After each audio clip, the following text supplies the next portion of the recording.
Hi, I'm Tony Bové. Welcome to this week's episode of Art V. On today's program, we'll chat with Tracy and McIrving from Gasworks about their Paint Out event coming up at the end of the month, as well as artist Liz Milsom. But first, photographer Renan Goksin, founder of Claypots Restaurants. About 2.5 years ago, Renan turned to photography and spends a great deal of time capturing people in real moments. Thanks so much for coming in.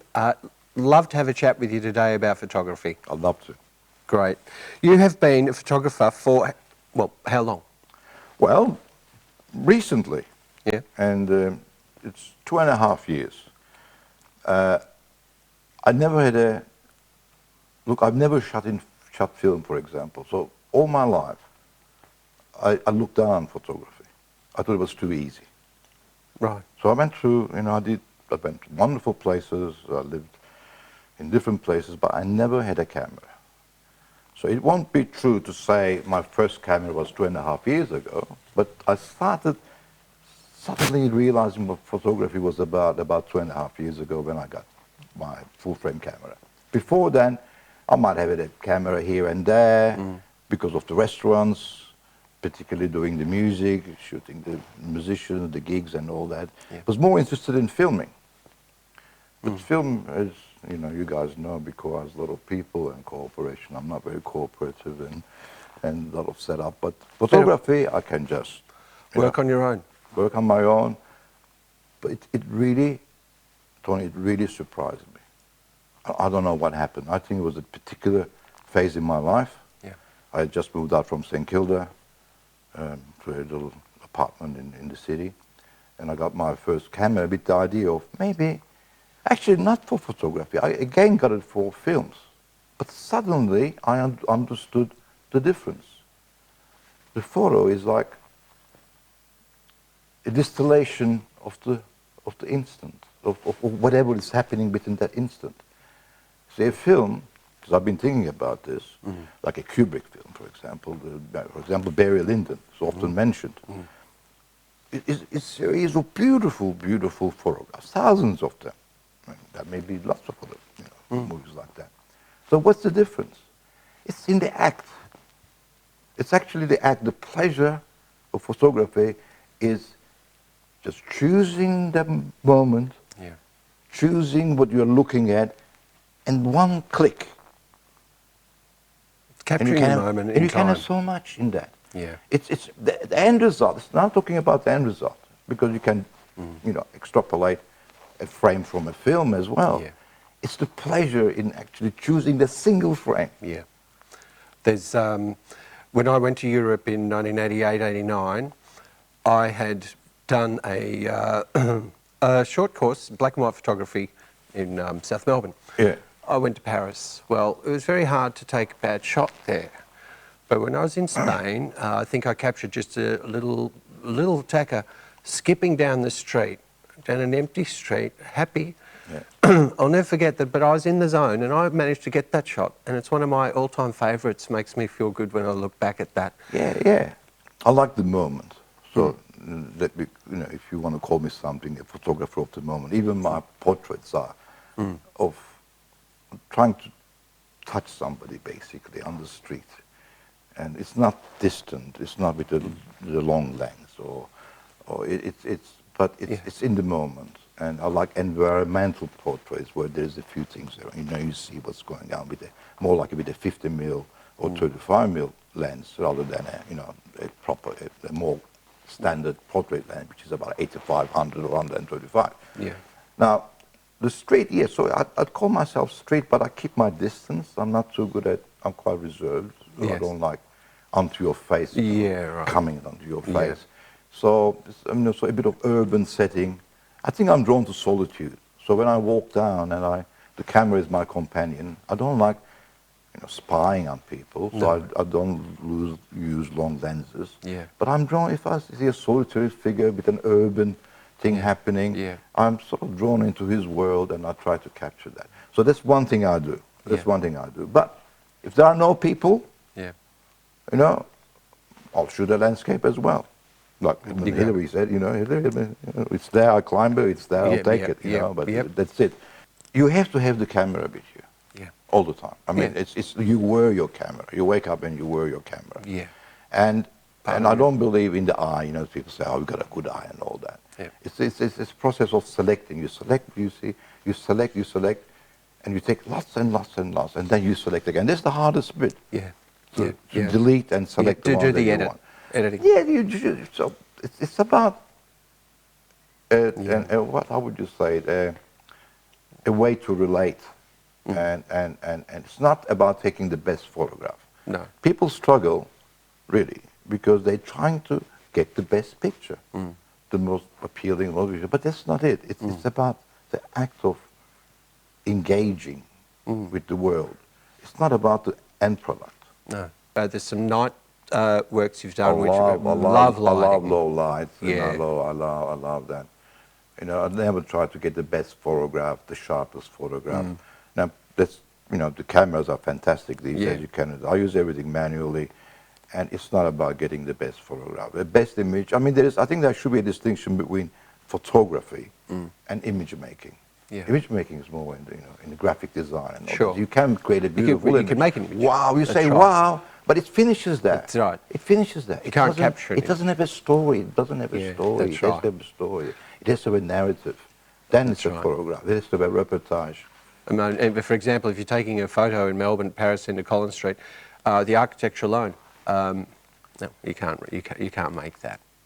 No. Yeah, it's going to take. I mean, there are great photographs that are out of focus, that's blurry, but it's about the intention and the essence and the narrative. I think some of my best photos I've ever taken, I've deliberately made blurry because I needed movement. Well, that's my excuse. And the back. That's also trying to get the best image, the best blurry image. Renan, thank you so much for coming in. Thank you.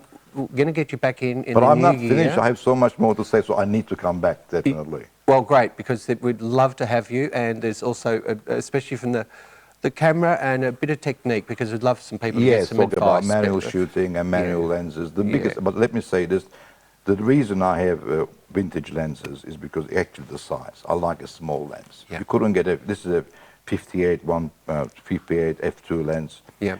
And a modern one with all the electronics in it, with autofocus and all that, would be much bigger. Great. That's one main reason, at least. Sure. I totally understand. Makes it more portable too when you're a bit lighter. But yeah, you want to be light. We'll get into the next session, and we look forward to that time. Well, thank you, thanks so much. It's been great to see you. And see you soon again. I definitely. think you probably see me shortly and after this. And another portrait coming up. Oh, marvellous. Yeah. All right, stay tuned. I'll make it better this time, I promise. Okay. Thanks, Renan. Thanks so much, Renan Goksin. Thank you.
Gasworks is getting back into the swing of things with their Paint Out event beginning at the end of the month. Visual Arts Manager Tracy McIrving joins me now. Hi Tracy, thanks so much for joining us. Hi Tony, thank you very much for inviting me on your show. Pleasure.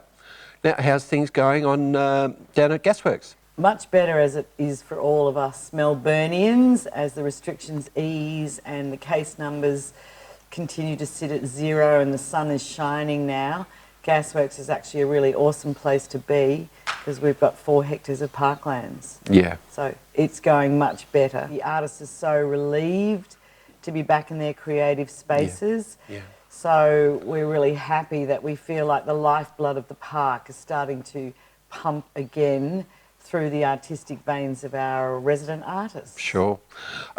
So now let's get some public in there. Now the restrictions are easing. Weather's getting better. We're finally going to make it to summer in Melbourne, thank goodness, in 2020. What's up? You've got a few things coming. You've painted out. You've got Twilight, open night. Which one's first? The Twilight Open Studios are happening on Wednesday the 25th of November. Yep. And our 16 resident artists will be opening the doors of their studios to the public. Yeah. There's artist talks and they're fully booked out, which is amazing. But the studios will be open for free from 6 p.m. till 8:30. Yeah. So we invite everyone to come along and do a walking trail. You can look in, you'll see weird and wonderful things in all the individual studios. Nice.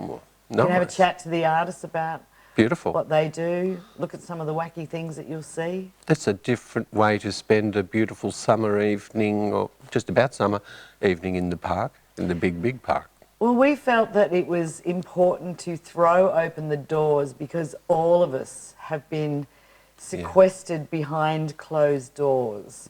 Artists, non-artists, all of us humans in Melbourne have really been sequestered. So I can feel this sigh of relief that's running through everybody about, oh yay, we can get out and about. So what a better way to do it than enjoy park arts. That's what we are, Gasworks Arts Park.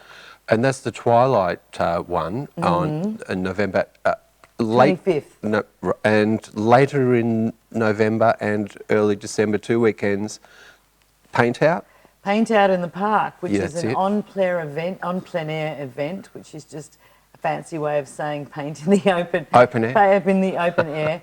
We ran it for the first time last year, and it just went gangbusters. We had it over 2 weekends, 2 sessions, and we had 83 artists from around the park on the first one, and over 50 for the next one. Right. So we've had to recalibrate the way we do things to provide a COVID-safe environment. So what we're doing for Paint Out 2020 is we're having 8 sessions over 2 weekends with a maximum of anywhere between 10 and 20, so we can keep plenty of distance. So $20 a ticket to potentially win $1,000. Right. Just for coming down and getting healthy and having fun. Oh, I love it, love it.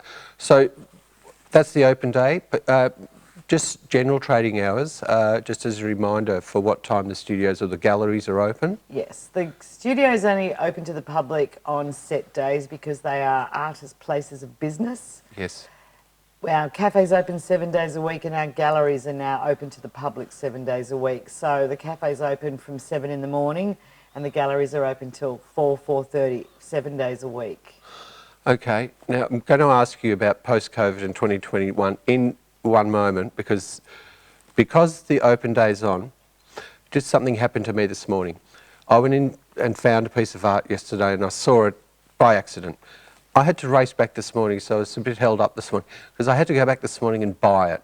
It was a bargain, but immediately, as soon as I saw it, it was the feeling of purchasing something that made a difference in my life for a minimal cost. I've hung it in my office at home. I've had a quick look this morning. I can't wait to get back and have a look at it. It's the purchasing, the gift of receiving some art can pretty much transform a way a person feels. I'm so glad that you bought something, whether it's a bargain or not, you still contributed to the lifeblood of the artistic world, which is pay money for art. The artists deserve and warrant to be remunerated for the effort they put in, for the way it makes you feel. So I think that is wonderful. It's been a long time since it's happened because I thought about it ever since. I didn't have a car, I was on the tram, so I got back there as soon as they were open this morning in my car, and it's now in my home because it was on my mind. I had to have it. And I was so pleased to have that feeling again because I wasn't able to go and look to even know that, to see it. But okay, 2021, How are we looking there at Gasworks? 2021, we are locked and loaded. It's going to be a fantastic year. One of the benefits to having to be isolated has been the need to innovate, as we know. What is it? Yeah. Innovate or perish. Yeah. So we have incorporated online portals using this amazing app that we're the first ones to use, and that's Smartify. Yeah. All our exhibitions will have an online component with a virtual tour. We've had a new seating bank installed in our theatre, which seats 200. That's our main theatre. Yeah. So we have a whole program of playwriting, presentations, music inside the building and out in the park to present. And we're very excited about That's it. great. That's good. That's through the COVID time, did a lot of preparation for the new year to come. So absolutely. that's Never had that time before. Indeed. Probably don't want to have that kind of gift of time again. True.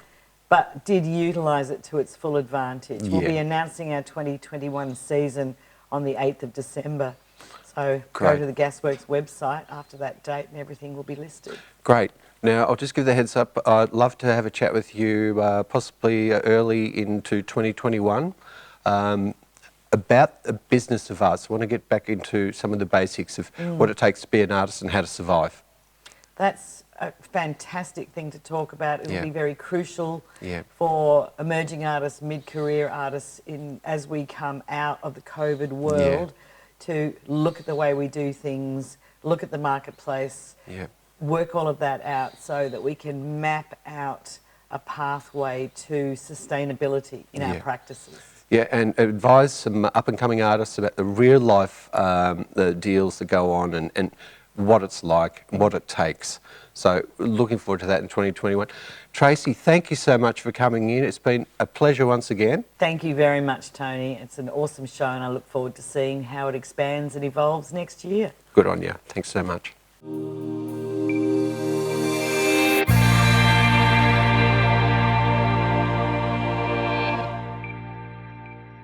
Artist and printmaker Liz Milson produced a hand-printed book of etchings in 2018. One book in the edition of 10 is held in the collection of the Baillieu Library in the University of Melbourne. Liz joins us now. Hi Liz, thanks so much for coming in. Hi. You studied printmaking first up at the Victorian College of the Arts. Yeah. Yep. In the 80s. Wow, beautiful.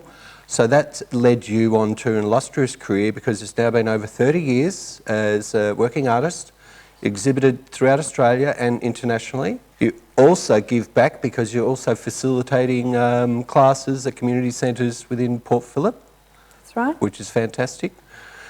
But I want to get back to how it all started. Was it back in '87? You got a grant to make a hand-printed etching, a booklet, a series of books. How did that come about?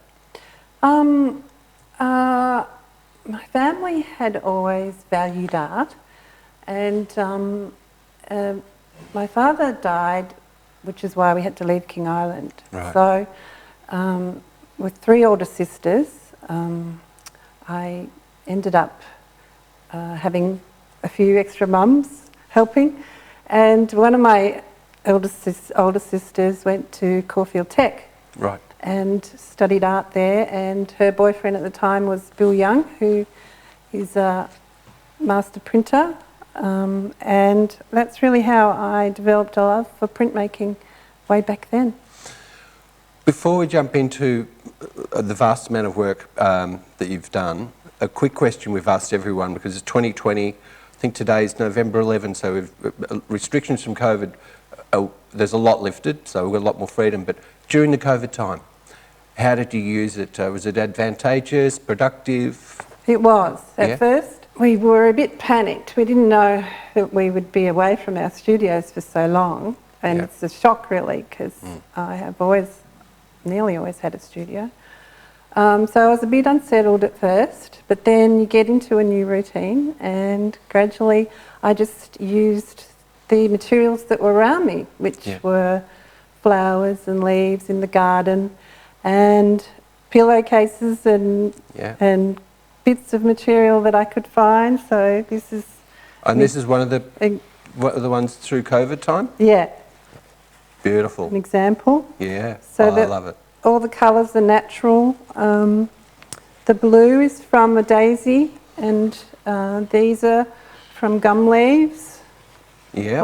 Like just gum leaves that you pick up off the ground. Mostly wind will help you harvest them, and birds. Right. So yeah. You changed your method and for your transfer printing at some point. You changed your style. Yeah, when the studio I was working in, because I used to work for Bill Young as an assistant printer in the 80s when there was lots of work happening for artists. And he moved to the country, and so I didn't have the press there available, so I had to learn to make my own prints. And so I used transfer paints and an Elna press.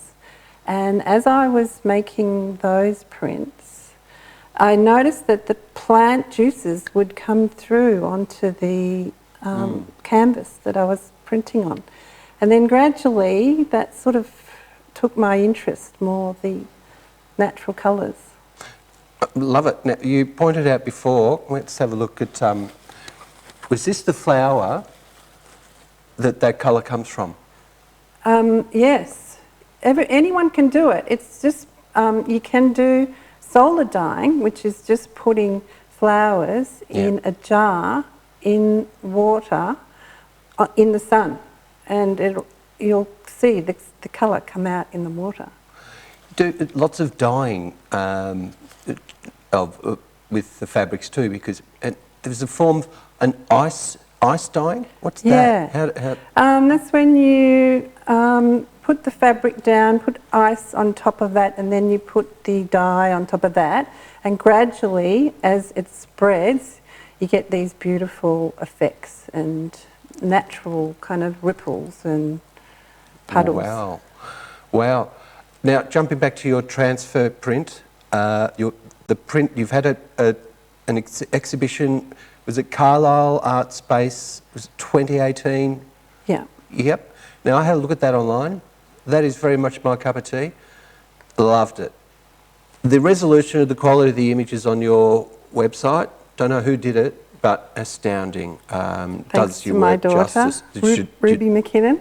Well, great job. So she's done a ripper job. Everything looks really, really good. Now, you've also done some lithograph work and etchings in the past as well? I have, with Peter Lancaster, who has got a studio in Fiji now, so that so if people want to get to Fiji and do a bit of printing. Yeah. I think I might. So the natural hand coloured dyed silks, you're still doing a fair few of those? Yes. Yep. And which ones, I'm sorry, I've been looking at these ones too. Are these part of something that you've done recently? So this happened at Gasworks Arts Park last year, called Paint Out, where you go and sit in the park and you just paint for 3 hours. And I actually made the ink from the gum leaves from the park. What you do is you boil it all up, and then I've put it in a wok, an old wok that's unlined. Yeah. And the iron in the wok makes the brown turn black. So if you want a brown to stay brown, you put it in a lined one. So then you can get the two colours. So thanks so much for coming in, Liz. Thank you. Appreciate it. No worries. That's all for this week. If you'd like to get in touch with us, just shoot us an email at ideas@studioemedia.com.au. Thanks so much for watching. We'll see you next time.